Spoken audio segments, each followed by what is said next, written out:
దైవజనమా, సృష్టిలో దేవుళ్ళు అని పిలువబడిన వారు కోట్ల కొలది ఉన్నారు, కానీ పరిశుద్ధత కలిగిన ఏకైక దేవుడు, పాపము చేయని ఏకైక దేవుడు, పాపము లేని ఏకైక దేవుడు, పాపము ఎరుగని ఏకైక దేవుడు, ఒకే ఒక్క దేవుడు.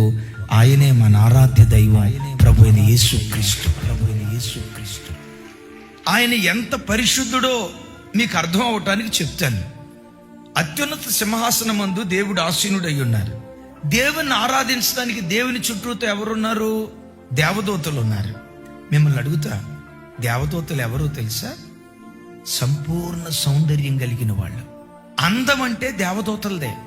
సంపూర్ణ సౌందర్యం కలిగిన దేవదూతలు తన చుట్టూతో నిలవబడి ఆ దేవుని ఆరాధిస్తూ ఉంటే, ఆ దేవదూతలను చూసి కనీసం చూపులోనైనా, కనీసం ఆలోచనలోనైనా, కనీసం తలంపులోనైనా ఎంత కూడా శోధించబడలా.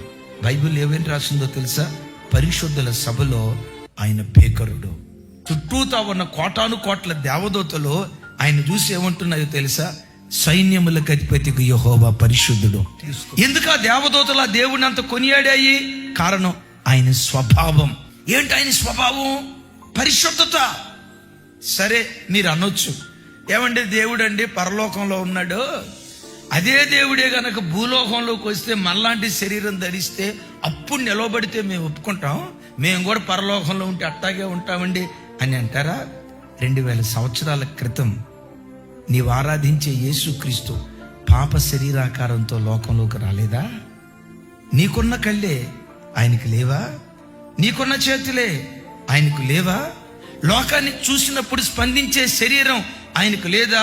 పాప శరీరాకారముతో పుట్టి అపవిత్రత జరిగే స్థలాల మధ్యలో సంచరించి, విచిత్రం తెలుసా, పాప శరీరాకారముతో పుట్టాడు కానీ ఆయన పాపము చెయ్యలేదు. ఒంటరిగా కనపడింది సమరయ స్త్రీ. ఏమన్నారు తెలుసా? అమ్మా, నీవు దేవుని వరాన్ని ఎరగవు. వ్యభిచారం చేత పట్టబడింది ఒక స్త్రీ. అమ్మా, ఇక మీదట పాపం చేయకు. నా ప్రభు ఎంత సంస్కారవంతుడో తెలుసా? స్త్రీలో మాతృత్వాన్ని చూసిన సంస్కారవంతుడు నా ప్రభు. ఆయన ఎంత కీర్తించ